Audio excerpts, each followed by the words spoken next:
Guys, quick tutorial muna tayo dito sa ating 2023 Montero Sport GLX.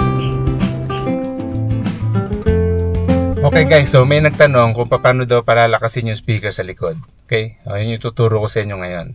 Okay guys, so para gawin yun guys, ang una natin gagawin, magpapatugtog muna tayo ng music para habang pinapalakas natin yung music sa likod, naririnig natin real time yung nangyayari. Okay?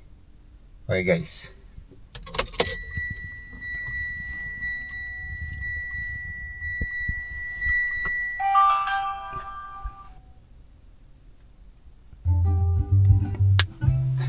Ayan guys, so meron ngayong tumutugtog na. Ayan. So guys, ito yung procedure . Okay, so press nyo muna tong home. Press nyo tong home. Okay. So dito merong setup . Press nyo yung setup. Okay. Press nyo yung sound. Okay. Itong fader, yan yung magpapalakas at magpapahina ng speaker sa likod. Okay, so pag ipe-press ko to, madadagdagan yung R. Tingnan nyo, nagiging R7, R8. Ayan, naririnig ko na yung sound sa likod na.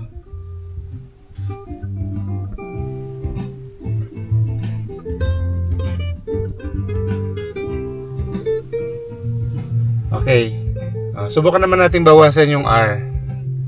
Tingnan natin kung ano mangyayari.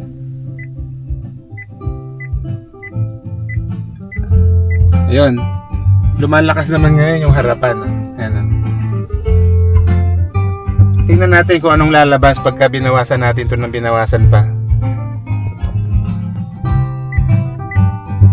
Yun, meron pang F. Yan . Okay, so habang nag-F siya, mas lumalakas pa yung nasa unahan. So kung gusto mo parang balance lang siya,